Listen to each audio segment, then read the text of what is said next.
Chapter 4 Ocean Explains Consciousness. I hope you got my message. I used good old-fashioned telepathy during my meditation last night to tell Corey to come as the moon was rising. I landed on Baobab and greeted the new arrivals. Ha ha ha, screeched hyenas, who'd arrived the day before, eager to join the gathering and learn more about the humans who had portrayed them as scavengers, instead of cute and cuddly like the panda that sat beside them, chewing on a blade of grass. Telepathy. You know most humans don't believe in that. Which is a little surprising, as they never question a paper coming out of a fax machine with a message from 1,000,000 miles away, or the transportation of images via Wi-Fi. I hear you, scavenger, giggled Panda, playing lovingly with Hyena. Did you know that if you throw a stone into a pool of water, it produces a ripple of waves traveling outwards just as the light from a candle gives rise to waves of ethereal vibrations moving out in all directions? It is the same with thoughts, good and evil, when they cross the mind of a person.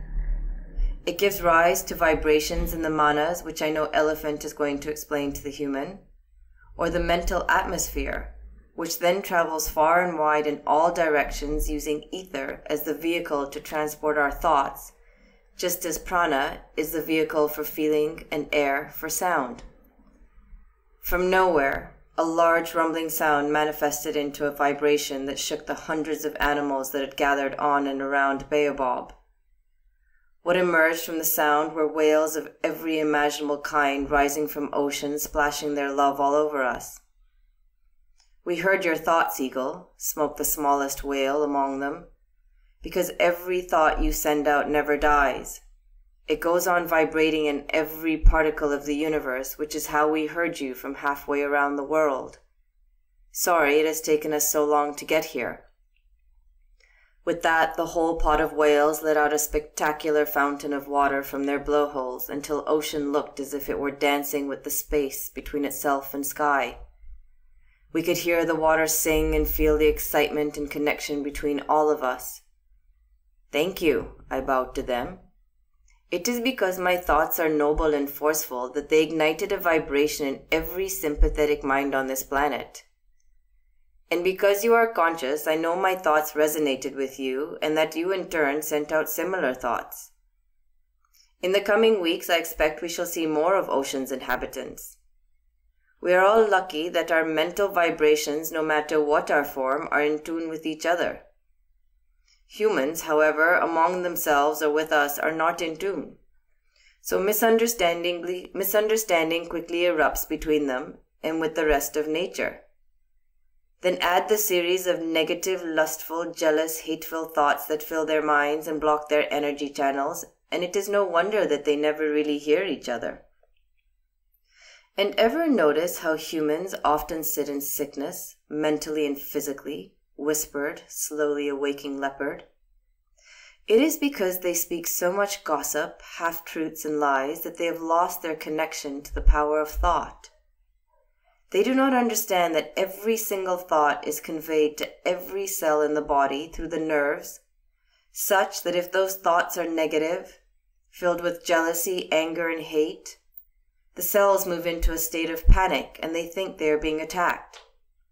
Those cells have been raised to believe that the only time a human will move into negativity and fear is when it is being attacked. Now, if those cells stay in this state of panic due to prolonged stress and negativity, they will eventually become weakened and no longer be able to perform their functions. They become inefficient. The chain reaction is that all the systems slow down as the vibration of the souls become inharmonious. What you then see is the large part of the human species feeling hopeless, low in confidence, fearful, anxious, and unhappy. It's because their life force is malfunctioning. Because the human cellular system was not designed to remain in a state of panic and stress. It is why the human body comes with a calming as well as an active fight or flight system. At this moment, a group of butterflies landed all over Leopard and in a beautiful melody sang, "It's so magical that our thoughts are pure and full of light, that our brain is simple but our consciousness is enormous." "You got that right," rolled rocks in unison at the edge of ocean. Hey Eagle, did you explain to Human that thought is the greatest force on earth and the most powerful weapon of the yogi? For is it not so, Eagle, that thought is the primal force behind the origin of all creation? You are correct, I replied, flying around the gathered representatives of nature. I could feel the energy of the human making his way to me. The genius of the entire phenomenal creation we know as the universe and Earth's place within it began as a single thought that rose in the cosmic mind. Therefore, the world is the primal idea made manifest. This first thought became manifested as a vibration issuing from the eternal stillness of the divine essence, which I explained as Purusha, the universal consciousness. This vibration is nothing like the rapid oscillations back and forth of physical particles. It is something infinitely more subtle, so subtle as to be inconceivable to the normal human mind. But let me reassure you that all forces, forms, and thoughts are ultimately resolvable into a state of pure vibration. Hence why the words we use are so important. It is believed that each word carries a vibration that moves beyond us, resonates, and affects every living thing. Thoughts, like gunas, are a force that can affect matter positively or negatively. At that moment, we all stilled to ponder each other's thoughts. Moon began to rise. It presented itself as a luminous rainbow of circular energy radiating around it. Good evening, arrived the deep voice of Moon that resonated over each and every one of us like a slow, deep massage. It is a glorious gift to see all of you in one place on one wavelength. You have no idea how long I have waited for this moment. For decades I have watched humans slowly disseminate my soulmate Earth, feeling her pain and her torment, until they decide to land on me and leave bits of their litter on me as well. Finally, I will have the opportunity to learn about humans, the species that spend their energy traveling into space instead of healing Earth and each other. The faster humans can understand themselves, the better it may be to just save the rest of us rotating up here from their invasion.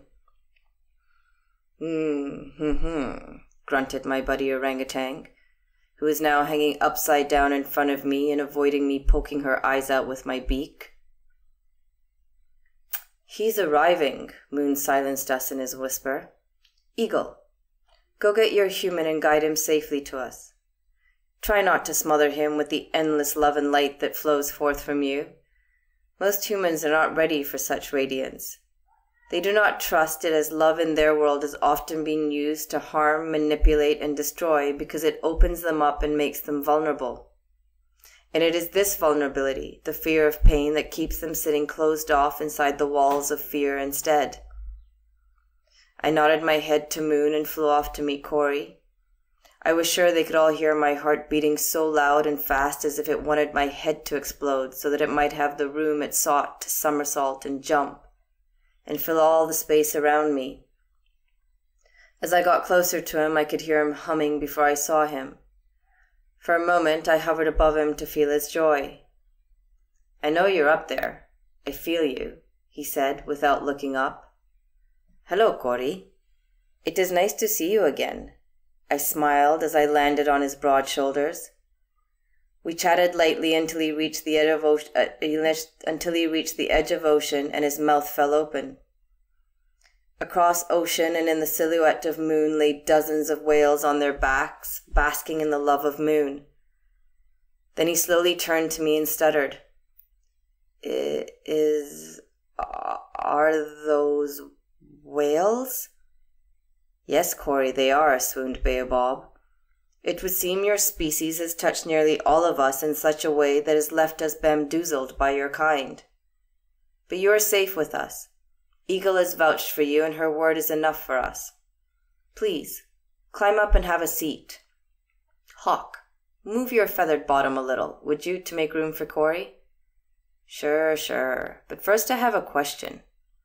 Who are you, Corey? Asked Hawk, scrutinizing him softly. At this, Corey stopped and took a moment to compile his answer.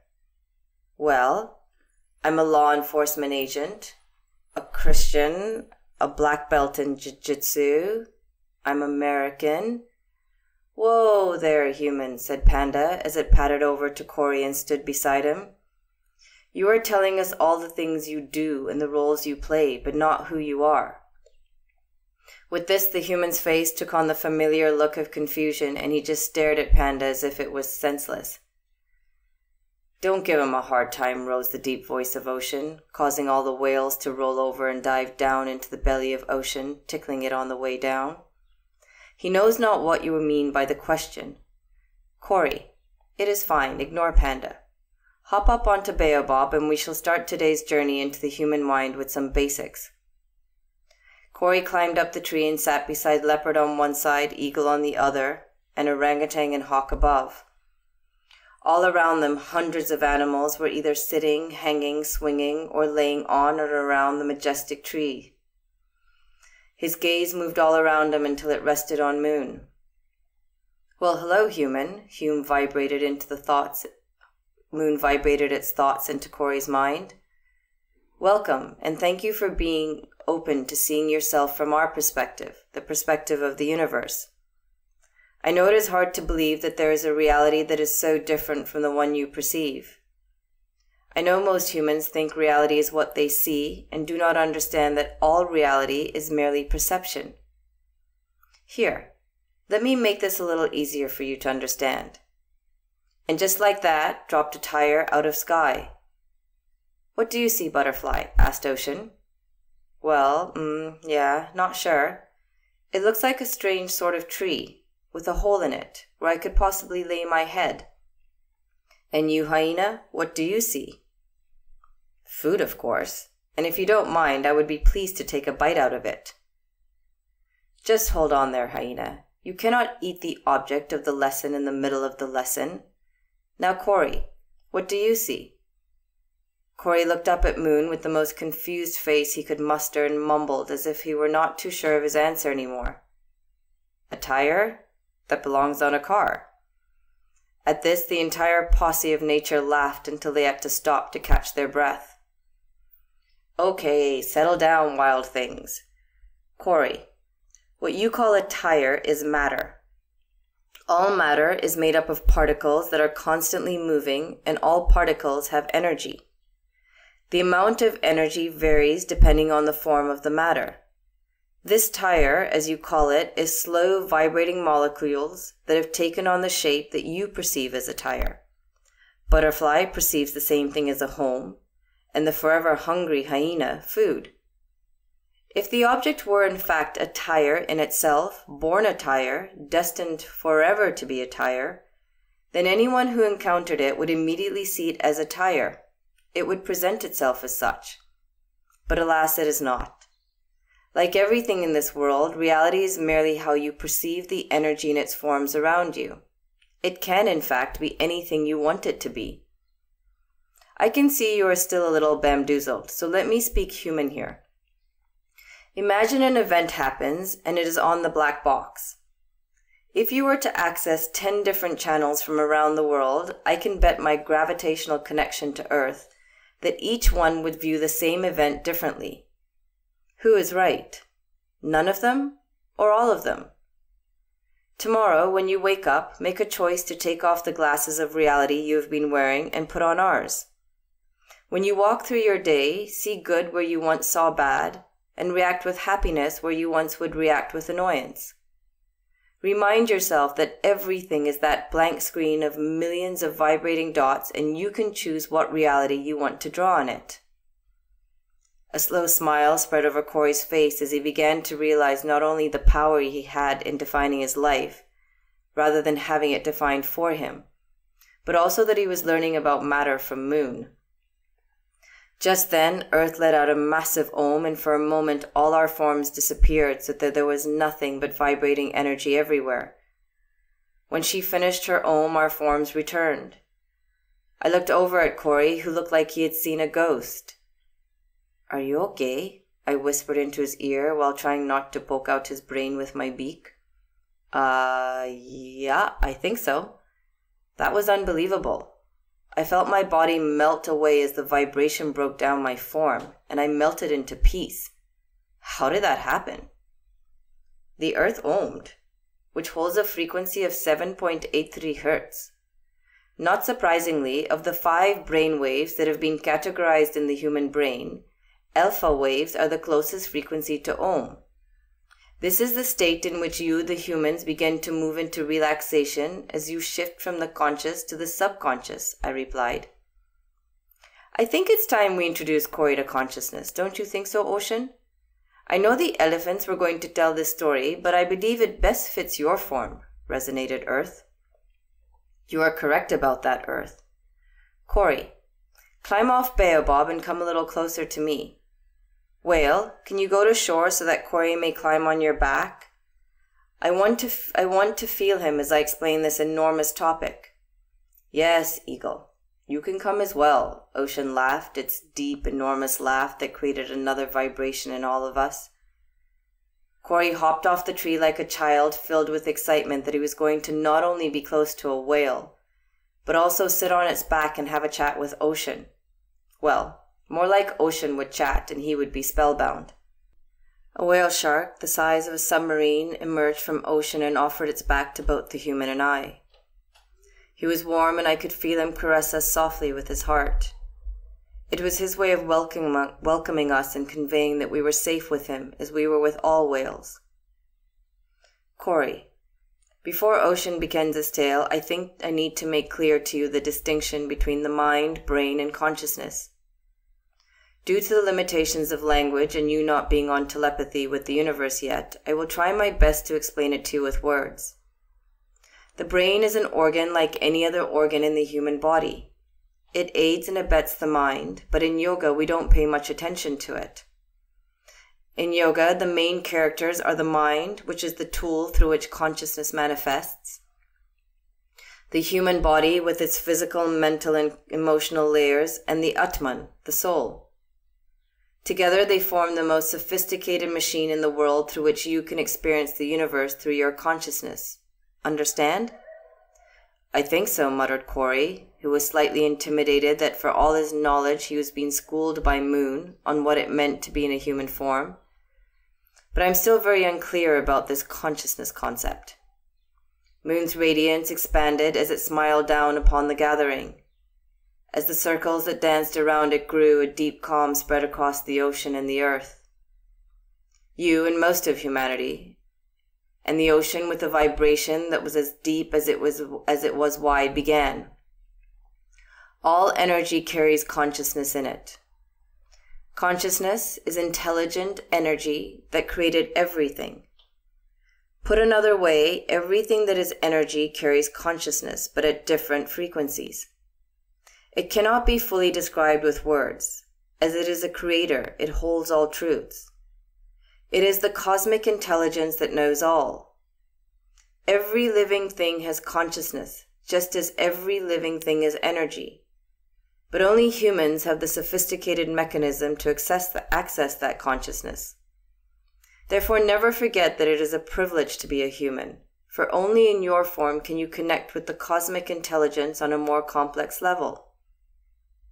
I could see Corey's eyes light up. They reflected ocean in the blueness that never ceased to amaze me. He had never really thought of being human as a privilege before, and I could sense a tiny shift in the way he saw himself. Whoa, hold on, Ocean, purred Lion that sat majestically at the edge of the ocean. His mane was gently swaying in the breeze, and the muscles were rippling across his body as he spoke. Who is really to say that humans can only access consciousness? We are taking the human word for that, for which all we know is limited by the data they put in their mind and the measuring tools they use. Is it not true that a vast number of poses and pranayamas in yoga arose out of observing animals just like all of us? That unlike the human, we already connect to and are guided by the universe that lays within us? We can find water without Google Maps, birds know when the weather is shifting, and turtles find their way back to their place of birth without GPS. I think what you meant to say is that we don't have that ego, that sense of I. But we are as creative, if not more, in how we choose to survive. But yes, the human mechanism is so sophisticated. and if they could connect to their pure consciousness, the world they would create would be truly magnificent for all of us. Lion slowly lay down and bowed his head to Ocean. I apologize for the interruption, Ocean. I feel we are becoming underrepresented on Earth, and I wanted to be heard by a human. Please go on. I shall refrain from roaring out my thoughts. Ocean gently lapped the lion's feet. It is okay. You only spoke what we all feel. Now, Corey, if you don't mind, I will explain consciousness to you as it is in yoga with Om. I ask permission because I know when most humans hear the word, they think it is part of a religion or a cult, but it is neither. Corey looked across Ocean at the marine life that had arrived in the brief time that he had been there. There were dolphins, turtles, whales of every type, seabirds, fish, and so many more of which he had no labels. It was extraordinary to experience animals from a place of no labels. He had no choice but to observe and feel them from a place of openness instead of limiting them to a predetermined set of boundaries, often set around like, dislikes, and emotions, from the limited perspective lens of the human mind. Yes, please do, Ocean. I have taken off all my filters and hear you with an open heart and a quietened mind. Then let us begin and by no means end today. This will take more than one conversation. Also, please know that every part of the story of yoga we tell you is just the tip of the iceberg. Humans have written entire books about each story, and there is a depth to each one that is as deep as I am. What we seek to do here is to make this story accessible to all humans and to give you the tools to engage in the discipline of yoga, from the moment you begin to listen to what we all are about to share with you. This knowledge was meant to be shared. Only then will your entire species do what you were meant to do. Create and move forward the evolution of the entire planet in line with the visualization of the universe. There are 4 levels of consciousness which are represented by the symbol of Om and the little dot, the bindi, that sits separately from it, but is a part of it. Om can be likened to myself, the ocean. The A represents the conscious waking state, the one you are in now. It is the level at which you humans experience the gross realm of existence. Sorry to interrupt, Ocean, but what do you mean by gross? Asked Corey, as he sat on a rock with his feet dangling in Ocean and speaking into the reflection of Moon. Whale had moved him there before she dove back into Ocean to replenish her energy. Corey, gross elements are comprised of the 5 elements: earth, water, fire, wind, and space. In combination, they are in all the things you experience in the world external to yourselves. Gross is matter that is more tangible, like a rock, a tree, a river, etc. At the level of the thinking, waking conscious mind, your sense and action capacities take information from the outside world and enter it into the gates of the other levels of consciousness. Think of it as the surface of my body. As I move around the globe, I take all the information that is around me and absorb it into the layers below the surface. In your world, it is like a computer that takes in all the data that is external to it and moves it into the hard drive where it is processed. However, like you, I do not only take things in from the outside and process them within. There are also thoughts driven by samskaras or ingrained habits that rise from the bottom of my ocean bed up to the surface that seek to be satisfied and acted upon by the mind. Don't worry, we will come to the mind in good time. Just below this waking state, where all the thoughts and emotions swirl around your mind, is the dreamlike state known to you as the unconscious mind and symbolized by the U in Om. It is the huge body of water that exists below my surface. In this body sits the 5 main elements: water, air, earth, wind, and space, in their more subtle energetic forms. Whereas the gross physical body is made up of bones, tissues, organs, nerves, etc., the subtle body is represented by prana, the vital energetic force in its totality, which are koshas, the layers of energetic bodies also known as sheets, nadis, through which energy moves in you, chakras, the places where a large number of nadis intersect, and vayus, the vital energetic winds in your body that drive essential functions in your body that process and put energy to use. Although the subtle bodies exist in your unconscious mind, they experience the world through your conscious waking mind. Then there is the subconscious mind, which you can liken to the bed of my oceanic body. Humans know it as the deep sleep state, and I hope I have not put you into one of those, Corey. At this, Corey laughed. He now sat on the back of a turtle large enough to sit 3 of him. The lives that lived in ocean were gently passing Corey among them, each wanting to touch and feel the human and to hear his energy, his soul, instead of his mind, that constantly sought to dominate their world rather than allow them to just be. No, not at all. You have done no such thing. Instead, I find myself wanting to stay here forever and learn this knowledge.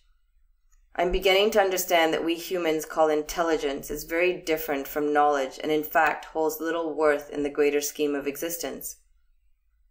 You have done well, Eagle, to bring us such an open human. And yes, Eagle, a handsome one as well, laughed Baobab, shaking all the animals that covered every inch of her limbs. Let us finish. Soon the sun will take my place and Corey will have to return to his species. The M in Om represents the subconscious mind. It is where everything that has ever been input into your mind rests, where your thoughts, impressions, samskaras, known to you as deep-seated habits, and addictions lie. Let's put it another way, shall we? In this deep sleep state, all the impressions you absorbed from birth and even in former incarnations lay in their latent form. It is where the root of your samskaras, habit patterns, and the driving force behind karma, your actions, are grounded. Those wants, wishes, attractions, aversions, and desires that play out in your unconscious dream state, that often transform into actions, speech, and behaviors in the external world via your conscious waking state, all have their roots in the subconscious. Think of each impression as a seed at the bed of my ocean. When watered with attention and energy, they begin to grow into trees that break through into the unconscious and eventually into the conscious mind. Here they emerge as full-blown adult trees that refuse to leave. Trees that then influence your thoughts and behaviors, and the only way you can cut down that tree is by burning the roots and the seeds that sit in the subconscious. Thoughts and impressions from the subconscious emerge in 2 stages. The first is in the potential form, where they lay dormant before rising to the surface and being converted into action. The second are those that have already manifested into action. It is much easier to control and neutralize the latter than the former. We will go into what it means to control and neutralize an impression further on in this story. For now, understand that when you meditate, you can bring latent impressions to the surface and observe them. Once observed, you can decide what to do with the impression and even trace it back to its origins. By accessing the subconscious through the process of meditation, you can access samskaras, the ingrained habits that form mental or physical repetition in their latent form. You can also observe all the impressions and habits that control your actions, your desires, behaviors, etc. It is here that you begin to understand that you are in fact being controlled by your thoughts and impressions instead of the other way around. It is through your human form that consciousness seeks to evolve, to let go of the ego and purify the subconscious of its bondage to all samskaras and impressions, such that it may connect to the universal consciousness. Contrary to popular belief, your consciousness, soul, has not entered the human form to evolve the body, but for which you humans seem to be preoccupied with. The whole human journey is one of involution, to begin to unattach from the gross, the physical, and move backwards into the soul. Doing so liberates the soul from its entanglement with the natural human form, a form you humans so strongly attach to that it creates mass suffering because your natural form, by its very essence, is impermanent, because your form is part of nature. And remember, nature is made up of gunas and elements which are constantly shifting and changing, seeking balance. Once liberated from your attachment to your form, you are free to use it to experience this limited life you've been given without suffering. It is this liberated state which is samadhi, enlightenment. You are able to not only harness the power of your nature, but all of nature. So yes, those superheroes like Dr. Strange were not kidding. Those powers exist in all of you. But this last state is one at which few humans arrive. But do not panic, because without ever reaching that state, the human can still achieve a life of unending peace and joy and the power to influence their destiny.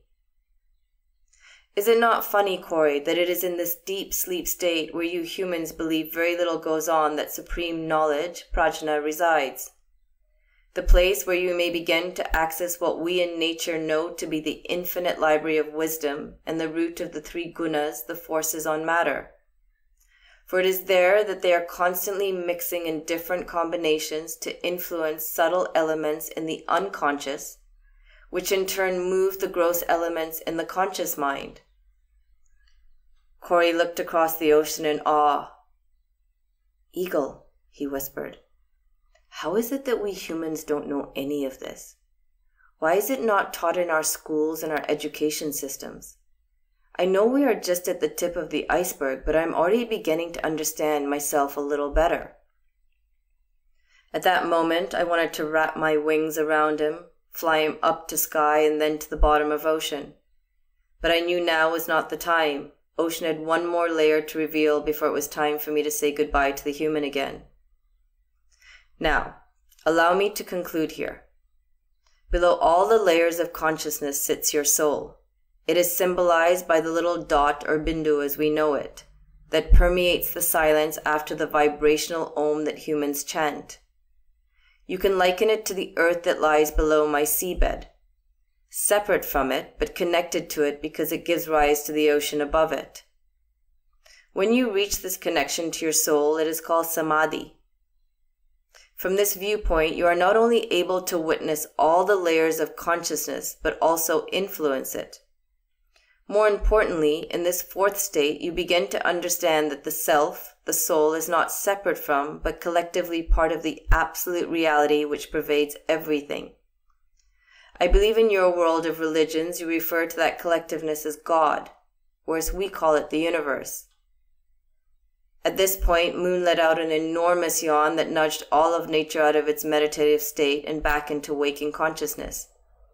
"Corey," Moon smiled, "it is time for you to go back to your species, as who knows what will happen if they think you've gone missing." At this, Orangutan swung into the air, did a somersault, and landed on Earth just in time to give Corey a helping hand off Turtle's back. "I know. We would have a band of humans in layers of clothing running around here with guns and probably cages, trying to arrest us for capturing one of theirs. Their perception would be so limited that they would never believe Corey came voluntarily. Then they would go back and come back with all their machines because they no longer believe in a fair fight, and try and clear us out to make sure we don't kidnap any more humans." Corey watched in amusement as all the animals rolled around in laughter. The flowers radiated more color, the trees swayed, and the earth vibrated. He thought they were not far off the mark. "You are right. I should leave, because until our entire species moves towards the light, you should fear us. Most of us do not see you at all. But before I take leave, please allow me to salute you. I've been practicing my moon salutation." We all watched in amazement as Corey stood before us, raised his hands into the air in gratitude, and then proceeded to do a whole moon salutation. When he was done, he came back to Mountain with his palms together, thumbs to his heart, head slightly bowed, and said the following words: "May all of you remain well until we meet again. May you know that I am grateful for all of you and understand that we are deeply connected and not separate from each other. May you always be a part of life, and may you know that every time we meet, the light in all of you begins to shine within me." As he ended, we all bowed back to him and let out the most beautiful Om I had ever heard. and in the silence that followed, we all disappeared into one vibration before slowly coming back into our forms. Eagle, will you fly me back to the place where we take our separate paths? He asked shyly, with his head slightly bent. It would be my pleasure. And with no more need for words, we slowly ambled away from the place where magic was beginning to grow out of the seed we were all planting into the human subconscious. We moved in silence, each enjoying the aura of the other. It was a wonderment to feel how in just a few short dates, yes, I was totally calling them dates, he had begun to quieten his mind. I could feel a love rise in me that I had not felt for another species, and it felt warm and comforting. Thank you, he said as we reached the fork in our path. I try not to think how all this has come about because it would drive myself crazy doing so. All I know is that it feels right and it was meant to be. Although I must tell you, when I walk back into my world, my mind tells me that I'm not worthy of all the love you give me. That at some point you too will vanish once you really see me. You do know, as a human, I have more boxes than a game of tic-tac-toe. When I have sought love in the past, I believed that the only way I could find it was if the other filled all my boxes. Religion, lived near me, looked and dressed a certain way, had a job that suited me, and so forth. But I feel love for you, and I think it is safe to say you fit not one of the boxes I have put love into, the main one being human. At this, he laughed heartily and his whole being quivered.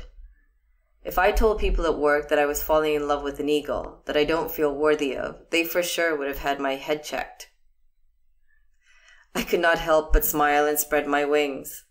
Ah, Corey, what you do not know is that I already see you. I see all that sits within you, and it does not scare me or make me want to fly away. Your fears, thoughts, your likes, your dislikes, they are not you. They are your mind and all that you have allowed to enter it. Then, once planted, you have watered it with attention for years and years by attaching who you are to those thoughts and impressions. Give us your time, and in return we will show you who you really are. But more than that, we will teach you how to change your thought forms, because thoughts are how you interact with life and love.